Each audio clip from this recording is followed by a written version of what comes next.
Okay, let's get into this. You might think you have a handle on what's trending online, Yeah. but today we're looking at something huge, a global phenomenon that's sort of quietly taken over millions of screens.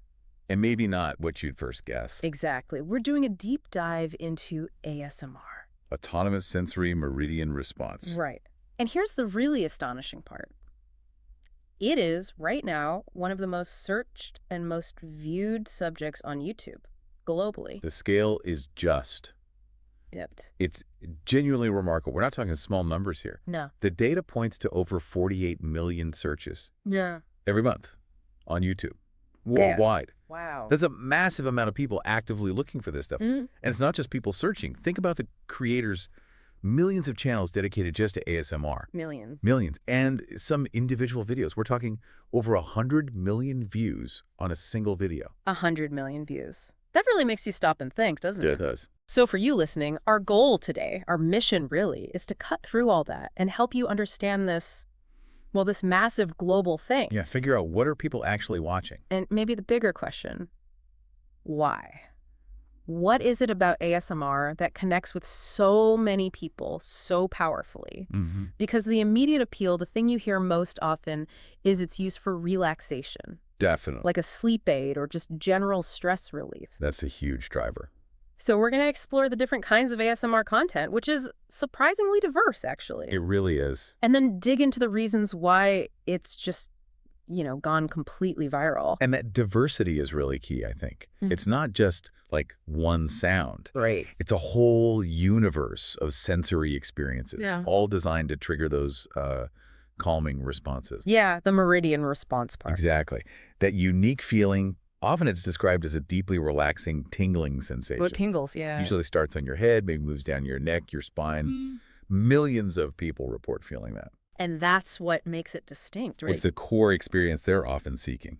Yeah. So maybe we should break down some of the biggest categories. Yeah, let's do that. Because when you look at the top types of content, it starts to make a bit more sense. Okay. First up, probably the classic one, whispering and soft speaking. Mm-hmm.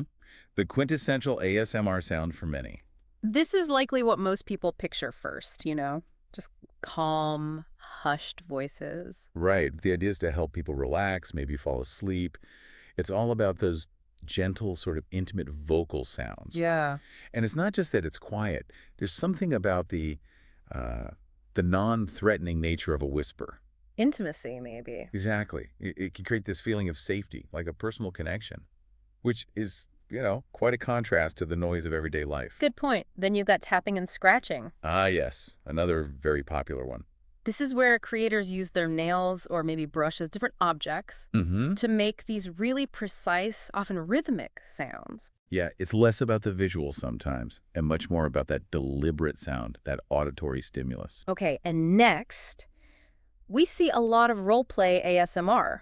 Oh, this category is Well, this fascinating. is where creators act out scenarios, right? Right. Like giving you a virtual haircut. For a spa treatment, yeah. Yeah. Or even like a doctor's checkup simulated. It's about creating that feeling of one-on-one interaction, personal attention, and care. Exactly. I actually saw one recently. It felt like a librarian was helping me find a book. Oh, interesting. And just the quiet sound of shuffling paper, it was incredibly calming. It gives you this unique sense of presence. It's really interesting because that taps into something quite deep, doesn't it? Almost like a primal need for personal attention, for care, Hmm. an intimacy that maybe feels a bit lost sometimes in our, digital lives. Yeah, makes sense. Like a digital safe space. That's a good way to put it. Yeah, for minds that are just overloaded. Okay, another big one, maybe a bit surprising to some, Go on. is eating sounds, often called mukbang ASMR. Ugh, mukbang. That's huge in its own right. It is. For anyone who doesn't know, mukbang started in South Korea. Yeah. It's basically online broadcast where someone eats often large amounts of food while talking to their audience. Right. But in the ASMR context, it's specifically about the sounds, those amplified sounds of eating crunchy, slurpy, soft textures. It is kind of amazing how popular that specific category is. It really is. Okay, and finally, you mentioned object sounds earlier. Right. Object manipulation.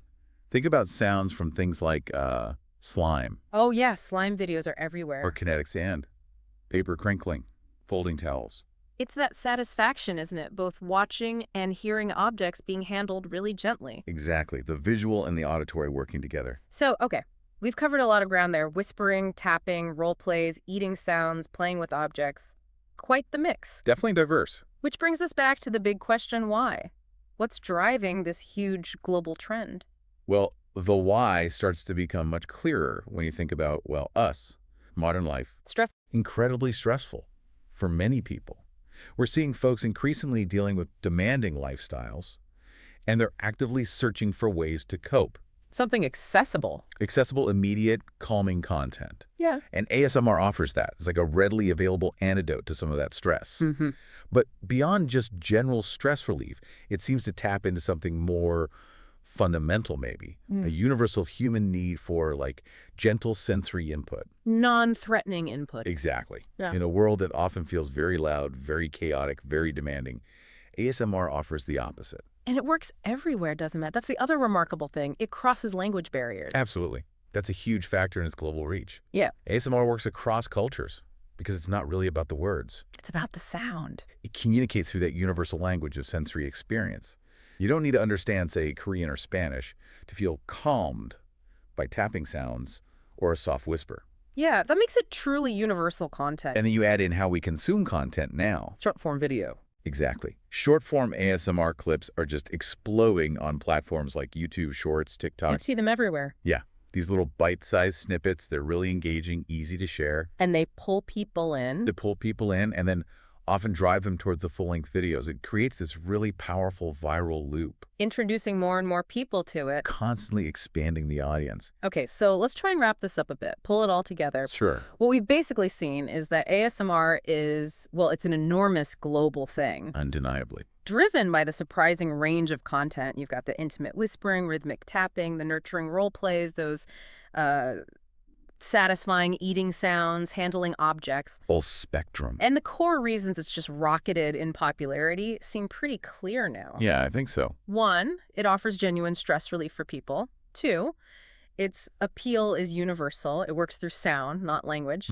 Transcends borders. And 3, its growth is turbocharged by how short-form video works today, that viral effect. That really captures it. And I think what really stands out, the so what, perhaps, Yeah. is that this isn't just some quirky internet trend about weird sounds. Right. It's deeper than that. It really reflects these fundamental human needs, especially in our high-stress world. Needs for comfort, maybe? Comfort, calm, connection. Mm-hmm. And ASMR's popularity really highlights how powerful content can be when it bypasses language and taps straight into those basic sensory experiences. Absolutely. Which leaves us with a final thought, perhaps. Okay. Given everything we've discussed, ASMR booming globally because it uses universal sound, not words, Right. and people actively seeking out this calming content because, well, life is stressful. What does that tell us about our, universal human need, our need for auditory comfort, for gentle sensory experiences in a world that just keeps getting louder and more demanding? It's a powerful question. It really suggests how fundamental, how deep our connection to sound really is for our actual well-being. Yeah. Something to think about next time you hear a gentle whisper, or maybe just a soft tapping sound.